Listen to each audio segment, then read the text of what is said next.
Hello hello hello. Previously हमने different schemes को देखा था। रूरल डेवलपमेंट स्कीम्स और हेल्थ से रिलेटेड स्कीम्स को देखा था। तो उसको डिसकंटिन्यू करेंगे। रीज़न ये है कि ये दोनों सेक्टर के स्कीम्स सबसे इम्पॉर्टेंट है और ज़्यादा सारे मिनिस्ट्रीज़ और डिपार्टमेंट स्कीम उतने इम्पॉर्टेंट है नहीं। तो उसको डिसकंटिन्यू कर उसको लास्ट में कवर करेंगे। उससे पहले कुछ अन इम्पॉर्टेंट जो सेक्शंस हैं अपने ग्रामीण परिवेश के, उसको देख लेते हैं। और जैसे कि लैंड रिफॉर्म, एग्रीकल्चर, ये सब कवर करने के बाद हम लास्ट में अन्य स्कीमों को देखेंगे। तभी जो इम्पोर्टेंट है क्या है, ये पूरे पीडीएफ की समरी है और इसको लास्ट में देखेंगे। और जो प्रेजेंट डे हमारा रेवेन्यू सिस्टम फॉलो होता है, ये ऐसा नहीं कि तुरंत हो गया, 1947 में ही आ गया। उससे उससे पहले, काफ़ी पहले से एंशियंट इंडिया में भी टैक्स कलेक्ट करने की प्रथा थी, बाग और बल्ली जिसको कहते थे। फिर जो प्रेजेंट डे अपना रेवेन्यू सिस्टम है, एंशियंट नहीं, मिडिवल पीरियड से ज़्यादा इन्फ्लुएंस्ड है, उससे ज़्यादा टेकन है। जैसे कि शाहजहाँ के टाइम हमने भूमि पैमाने से पढ़ा था, इलाही गज था, शाहजहाँ का शाहजहारी ज़रीब थे, ये सब मेज़रमेंट सिस्टम थे और उसके द्वारा मेज़र करके हम टैक्स कलेक्ट करते थे। जो प्रेजेंट डे सिस्टम है वो उसका ज़्यादातर श्रेय हम शेरशाह सूरी को देते हैं। यहीं से इसने ही कुछ नींव रखी थी। जैसे कि अमील और कानूनगो के पोस्ट इसने ही शुरुआत की थी। उस टाइम अमील और कानूनगो का फंक्शन एज अ पोस्ट अलग था, इस टाइम अलग है। इस टाइम अभी बात करें तो अमील का काम है ग्राउंड लेवल पे टैक्स कलेक्ट करना, कानूनगो का काम है लेखपाल का निरीक्षण करना। उस टाइम ऐसा कुछ, मतलब ऐसा ये सारी चीज़ थे और एडप थे और भी चीज़ें थी इसमें। और शेरशाह सूरी ने ज़ब्ती हर साल लैंड असेसमेंट शुरू की थी। एसेस करेंगे सबका लैंड कि कैसा क्वालिटी है, कितना उर्वरकता है, ये सब। और उसने इस लैंड असेसमेंट के बेसिस पे ही उसने on an average 1/3 of the total land tax collect करने का उसने किया था। उसने सिकंदरी गज़ का शुरुआत भी की थी। पट्टा, ज़मीन का पट्टा, कबूलियत, ये सब आज के पर हम सुनते उस टाइम से ही आता आ रहा है कि फ़िक्स्ड अमाउंट ऑफ पैसा पे करना होता था। और शेरशाह सूरी के बाद अकबर के टाइम में काफ़ी इवॉल्व हुआ। टोडरमल जो कि फाइनेंस मिनिस्टर थे अकबर के टाइम, और उनकी ज़्यादा देन है कि जो जैसे दशाला सिस्टम, जब्ती, बंदोबस्त, कनकुट, ये सब टोडरमल की ही देन है कि ये सब uniform system of land measurement और ये सब इवॉल्व हुआ उस टाइम पे। दसाला 10 साल के लिए फिक्स्ड हो जाता था कि 10 साल तक आप ये टैक्स करेंगे, उसके बाद रेन्यू होगा टैक्स। तो ये सारे हैं टाइप ऑफ टैक्सेशन सिस्टम है। और उसी टाइम ढेर सारे टर्म्स भी जो ज़मींदारी है, आज के टाइम हम सुनते हैं ज़मींदारी, मनसबदारी अकबर के टाइम स्टार्ट हुआ था। ज़मींदारी दिल्ली सल्तनत से था। जागीरदारी जागीरदारी दिल्ली सल्तनत इल्तुतमिश के टाइम से स्टार्ट हुआ था। तो ये सारे सिस्टम साइमल्टेनियसली स्टार्ट हो चुकी थी उसी टाइम, लेकिन उनका कैरेक्टरिस्टिक सिर्फ और सिर्फ टैक्स कलेक्ट करना था। वो ओनर नहीं थे, वो किसी भी प्रकार के उसके क्या ज़मीन के ओनर नहीं थे, बस उनका काम था, बिचौलिया काम था और टैक्स कलेक्ट करना था, मतलब ऑफिशियल से थे फिर सिर्फ गवर्नमेंट के। फिर उसके बाद अंग्रेज़ों का सिस्टम आया। अच्छा, और सारे जो इंटरमीडिएट बिचौलिए जो हम सुनते हैं, महलवार, रयोतवारी वाला सिस्टम, महल, ये तो सिस्टम हो गया जिससे महलवार होते हैं, विलेज हेड जो होते हैं उनका काम होता है टैक्स कलेक्ट करना। ज्योतेदार, जो अन्य छोटे छुटपुटिया जो होते हैं, वो जब सेंट्रल क्या कहते हैं मुग़ल का डिक्लाइन होने लगा औरंगज़ेब के बाद, तब छुटपुटिया तो वो शुरू हुए थे।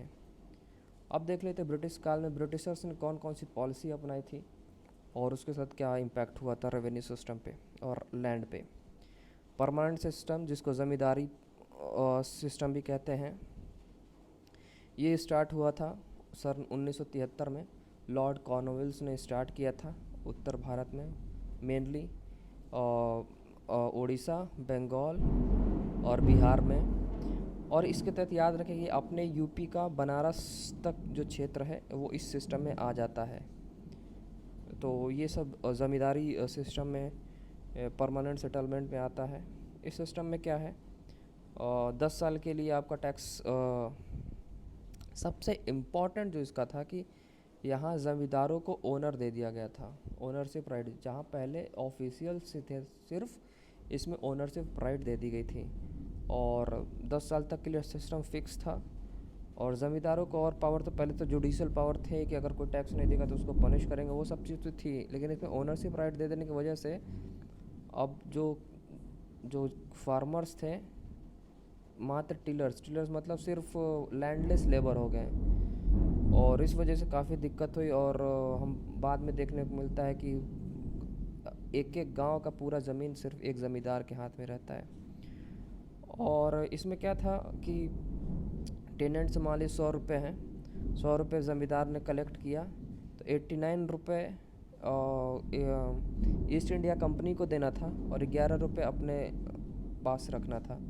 तो इस तरीके से रेवेन्यू का डिस्ट्रीब्यूशन होता था। अगर ज़मींदार अगर फेल हो जाता है रेवेन्यू कलेक्ट करने में, तो उसको अपनी ज़िम्मेदारी से हाथ धोना पड़ता था और अन्य ज़मींदार आ जाते थे। तो इस तरह से ये सिस्टम एक्सप्लॉयटेटिव था टेनेंट्स के लिए भी और ज़मींदार के लिए भी, क्योंकि ज़मींदार ना टैक्स में उसकी भी नौकरी ख़तरे में हो जाती थी। तो ये रही बात बंगाल प्रेसिडेंसीज़ की, कि बंगाल, बिहार, उड़ीसा और थोड़ा बहुत हल्का सा यूपी का पूर्वांचल थोड़ा सा एरिया, ये सारे सिस्टम यहाँ पे इम्प्लीमेंट हुआ था। और वहीं मद्रास प्रेसिडेंसीज़ में जो आया था रयोतवारी सिस्टम। रयोतवारी मतलब इसमें कोई इंटरमीडिएटरी जैसे ज़मींदार होते थे वो नहीं होता था। रयोत मतलब होता है फार्मर, टिलर। तो इसमें डायरेक्टली आपको टैक्स पे करना था ईस्ट इंडिया कंपनी को। और वो कितना टैक्स, 50 to 60% ये टैक्स ले लेते थे, इतना ज़्यादा टैक्स लेते। तो वेरी एक्सप्लॉयटेड। और 5 साल के लिए इसमें फिक्स रहता था। 5 साल के बाद फिर से इसमें चेंजेस लाए जाते थे कि कितना बढ़ाना है, कितना घटाना है। और इसको किसने लाया था, थॉमस मुनरो और अलेक्जेंडर रीड। याद रखिएगा, आर फॉर रीड, ठीक है। तो रयतवारी रीड, थॉमस मुनरो और अलेक्जेंडर रीड ने मद्रास प्रेसिडेंसी में इंट्रोड्यूस किया था। और 5-5 साल तक का फिक्स रहता था। उसके बाद तीसरा सिस्टम था जो कि नॉर्थ वेस्ट प्रोविंसेस में, अपने इधर थोड़ा पाकिस्तान भी कवर कर लें तो सही रहेगा। और ये पूरे एरिया में कवर होता था। और इसको महलवाड़ी सिस्टम करते हैं। महलवाड़ी जैसे एक विलेज है, विलेज का जो हेडमैन रहेगा, जो प्रधान होते हैं, उसको महल कहते हैं। जो टेनेंट्स होंगे, जो फार्मर होंगे, वो महल को सारा टैक्स दे देंगे और महल दे देगा ईस्ट इंडिया कंपनी को। तो ये सिस्टम इसमें फॉलो होता था। इसको 1822 में लाया गया हॉल्ट मैकेंजी द्वारा। महलवारी मैकेंजी और रोहितवारी रीड और परमानेंट सेटलमेंट कॉर्नवेल्स। और इन दोनों में अच्छी बात ये थी कि रोहितवारी या फिर महलवारी में, दोनों में टेनेंट्स के बाद फार्मर के पास अपनी ज़मीन रहती थी, लेकिन इसमें नहीं रहती थी। तो इसलिए सबसे ज़्यादा एक्सप्लॉयटेटिव परमानेंट सेटलमेंट हो जाता है। अब इसको अन्य थोड़े नाम भी देख लेते हैं कि किस किस नाम से, हर जगह अपना अपना नाम होता था, उसी को वो कंटिन्यू किए थे, ज़्यादा छेड़छाड़ नहीं, बस अपना बेनिफिट के लिए वो बदलाव किए थे अंग्रेज। तो जैसे कि मालगुजारी कहते थे, मालगुजारी अभी भी वर्ड यूज़ होता है रेवेन्यू डिपार्टमेंट। आप देखें, मालगुजारी में टैक्स कलेक्शन को ही कहते हैं।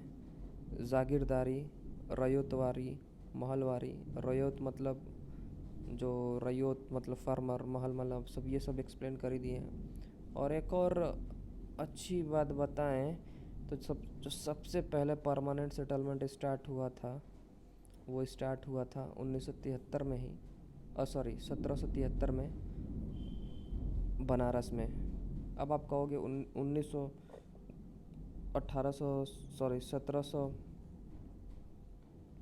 वो तो 93 था। हाँ, वो राइट है, बट वो फुल फ्लेट जब परमानेंट सेटलमेंट वो एक्ट के तहत आया था। लेकिन एक पुटिया तौर पे वहाँ से चला जाता, लेकिन अगर पूछे तो पूछे, इतना डिटेल में पूछना नहीं चाहिए। अब हमेशा इस पे बगावत होती रहती थी। इंडिगो जैसे हुआ, इंडिगो रिवॉल्ट हुआ और डेक्कन रिवॉल्ट हुआ, तो हमेशा खींचातानी ज़मींदार और रैयत के बीच में रहती थी। और इसी का एक हम रिवॉल्ट देखने के, छुटपुटिया रिवॉल्ट होते रहते, तो इससे अंग्रेज़ बड़े परेशान थे। तो इसीलिए बंगाल और रेंट एक्ट 1859 में पास किया गया। इसका मेन यही था कि जो टेनेंट्स हैं उनको और राइट दिया जाए।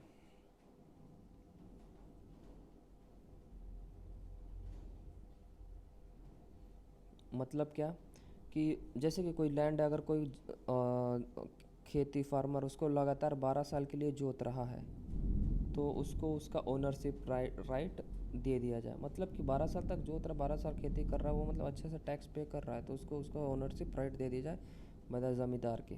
तो ये एक ओनरशिप राइट ऐसे दे दिया जाता बंगाल टेनेंसी एक्ट के तहत। ये थोड़ा हेल्पफुल था।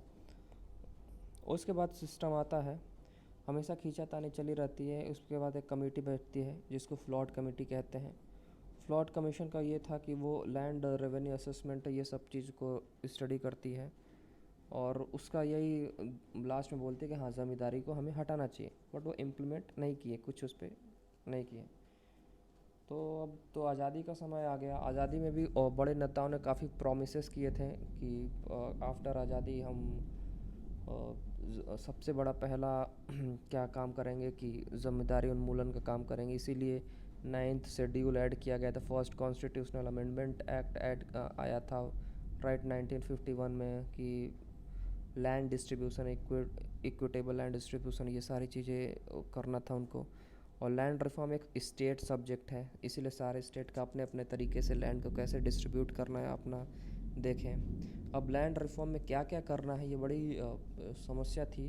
तो इस पे इंडिपेंडेंट भारत में इस पे जो सबसे पहले कमेटी बनी थी, ये कुमारप्पा कमेटी है, जेसी कुमारप्पा, जो 1949 में बनती है। इसको और कहते हैं कांग्रेस एग्रीगेरियन रिफॉर्म कमेटी कहते हैं।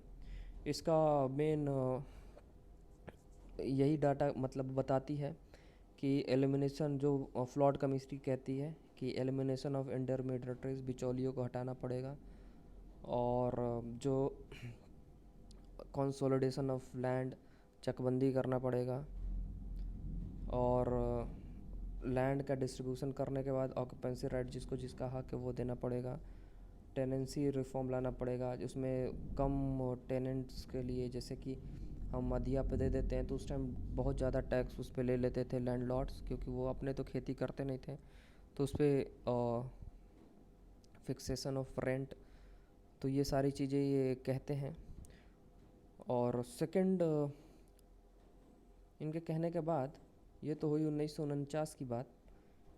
कुमारप्पा कमेटी 1949 बैठने के बाद ये सारी उस पर इसको और स्टडी किया गया, और सेकंड 5 ईयर प्लान में लैंड रिफॉर्म को थोड़ा और इम्प्लीमेंट करके इसको, इन सारे पॉइंट को क्रक्स मिला के 4 पार्ट में बांटा गया।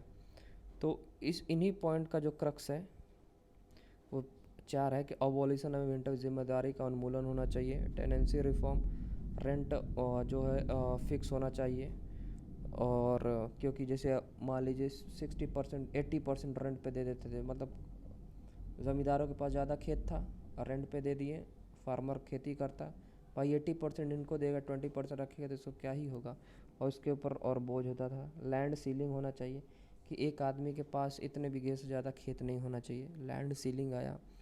और aggregation recognition including consolidation of land, और ये तो है ये चकबंदी, कंसोलिडेशन ऑफ लैंड। तो ये सारे मुख्य थे। और एक सबसे बड़ा ऐड किया गया जो है compilation updation of land record. Land का रिकॉर्ड भी तो रखना है। सोचिए अब इंडिपेंडेंट भारत, उस टाइम लैंड रिकॉर्ड की इतनी बड़ी समस्या थी कि कोई रिकॉर्ड नहीं था कि इसके पास कितना लैंड है। और जब तक ये नहीं रहेगा तो कब तक आप पॉलिसी कैसे बनाएंगे। तो इन्हीं सारे पॉइंट्स को हम डिटेल में देखेंगे अभी। जैसे कि अबॉलिशन ऑफ इंटरमीडियरीज, तो बिचौलियों का हटाना है। तो इसके रिलेटेड सबसे पहले पास हमारे Uttar Pradesh Zamindari abolition and land reform act 1950 में पास किया गया था, विच इज़ वेरी अप्रिशिएबल। और इसमें क्या था, ज़मींदारी और जागीरदार उनको हटाना है। में मुख्य पॉइंट वही है, ये याद रखिएगा। अबोलिशन ऑफ इंटरमीडियरीज का सबसे पहले कहाँ आया था, अपनी यूपी में 1950 में। टेनेंसी रिफॉर्म है, अब दे तो देते हैं ढेर सारा, उसमें ले लेते हैं। तो टेनेंसी रिफॉर्म ये फिक्स किया गया कि 1/5 to 1/4, समझ रहे हैं, 20 से 25% से ज़्यादा आप टैक्स जो ग्रॉस प्रोडक्शन उसका आप नहीं लेंगे।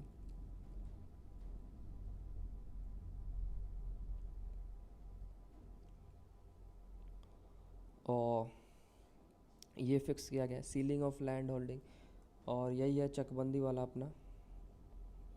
ये तो सबसे बड़ा इम्पॉर्टेंट था कि उसको सीलिंग कैसे, ये बड़ा चैलेंज भी था। इसके लिए नागपुर कॉन्फ्रेंस और इंडियन नेशनल कांग्रेस ने 1959 जनवरी 1959 में बैठाई, और इसके तहत उन्होंने मैंडेटरी कर दिया कि ये जल्द से जल्द हर स्टेट में लागू किया जाए 1959 में। क्योंकि ये सारी चीज़ यहाँ बन गई तो रिकमेंडेशन दे दिया गया था, स्टेट के पावर था, लेकिन वो कर नहीं रहे थे क्योंकि वो डर रहे थे। अब इंटरेस्टिंग बात ये है कि चकबंदी अपने इंडिया में, और सॉरी अपने यूपी में चकबंदी एक्ट जो है, कंसोलिडेशन एक्ट 1953 में ही आ गया था, और 1954 में वही मुजफ्फरपुर के कैराना और सुल्तानपुर के एक एक डिस्ट्रिक्ट से स्टार्ट हो चुका था 1954 में ही। तो ये अप्रिशिएबल पार्ट था कि, और 1958 में पूर्ण यूपी में आ गया था। तो कितनी बेहतरीन बात है कि सब मैंडेटरी होने से पहले अपने यूपी में इम्प्लीमेंट हो रहा था।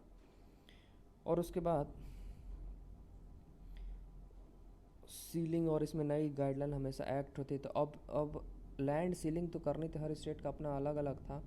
तो इसमें कमेटी बैठाई गई थी चीफ मिनिस्टर लेवल पे, कि ये देख लीजिए कब बैठाएगी। सेंट्रल लैंड रिफॉर्म कमेटी वो सेटअप इन 1971 में बैठाई गई थी। इसमें वही था कि कौन कितना लैंड का सीलिंग करेगा, किससे ज़्यादा नहीं ले पाएगा। तो वही था कि 4 से 7 हेक्टेयर के बीच में आपको करना है। और मेन फीचर था कि स्टेट वाइज वेरी कर सकता है, depend upon the land productivity level. अगर इरिगेटेड लैंड 4-7 और 2 क्रॉप फॉर 5 पर्सन फैमिली पे आप 4 से 7.2 हेक्टेयर से ज़्यादा नहीं रख सकते।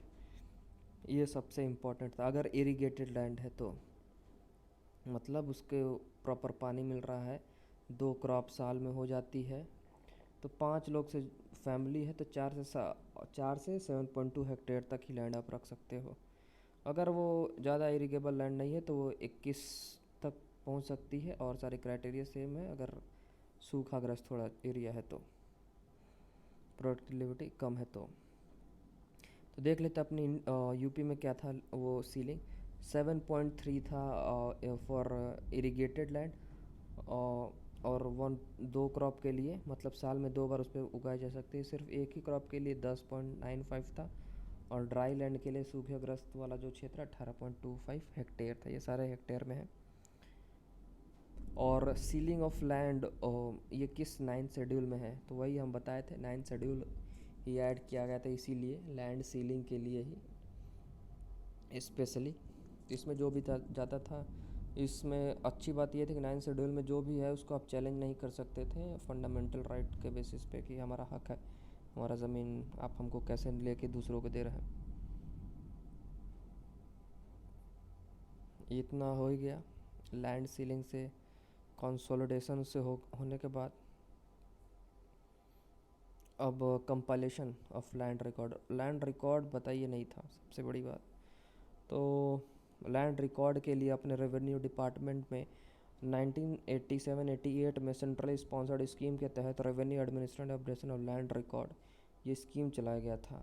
पहली बार ये उड़ीसा में और बिहार में था, फिर एक्सटेंड कर दिया गया 1889-90 में पूरे भारत में। जो लेटेस्ट है, जो कंप्यूटर पे है, नेशनल रूरल लैंड रिकॉर्ड वाला जो है 2008 में आया था, ये कंप्यूटराइज हो गया है सब कुछ। तो ये रहा पूरा क्या कहते हैं डिटेल में लैंड रिफॉर्म के बारे में। लैंड रिफॉर्म आफ्टर इंडिपेंडेंस जो कुमारप्पन कमेटी की रिकमेंडेशन पे दिया गया था, और प्लानिंग कमीशन ने जो सब प्लान बनाए थे उसके बेस पे एग्जीक्यूट किया गया। ये सारी चीज़ें की गईं। फिर इसके बाद आफ्टर इंडिपेंडेंस जो रिवोल्ट हुए 1947 के बाद कौन कौन से रिवोल्ट हुए थे, क्या कहते हैं, लैंड रिफॉर्म के टाइम भूदान मूवमेंट ही पूरा इसी पे था कि भैया हमारा ज़्यादातर खेती, हर जिनके पास खेती नहीं है आप उसको दे दे, तो भूदान, इसीलिए ब्लडलेस रिवॉल्यूशन कहते हैं। एक रिवॉल्यूशन था कि कोई अपना खेत दूसरे को दे दे फ्री में। तो आचार्य विनोबा भावे ने शुरुआत किया, पोचमपल्ली विलेज आंध्र प्रदेश, ये सबको फैक्ट पता होना चाहिए, 1951 की बात है ये सब। और what it was little bit successful, very not very, क्योंकि आंध्र प्रदेश के ही और सारे भारत में नहीं हो पाया था ऐसा, तो इट वाज ओके। लेकिन हमें याद रखने वाली बात है कि लोगों ने दिया। और ये जो पूरा मूवमेंट है M.K. गांधी, महात्मा मोहनदास सर्वोदय मूवमेंट से प्रेरित था। सबसे ज़्यादा लैंड रिफॉर्म जो ये सब इतना जंजाल हुआ, सबसे ज़्यादा कहाँ सक्सेसफुल हुआ, केरला में, केरला में, वेस्ट बंगाल में और झारखंड, जम्मू एंड कश्मीर में। ये 3 रीजन है जहाँ सबसे ज़्यादा ये फेमस हुए। और 2-3 हमें मूवमेंट और देखने को मिलते थे, भागा मूवमेंट, और 1946 की ही बात है। ये हम उसमें काउंट कर लेंगे, लैंड रिलेटेड रिवॉल्ट में एक अलग से सेक्शन में हम कवर कर लेंगे। ऑपरेशन बरघा जो कि 1980 की लगभग की बात है, हरे कृष्ण कन्नर एंड बेनोज चौधरी ने ये ऑपरेशन बरघा चलाया था। That's it.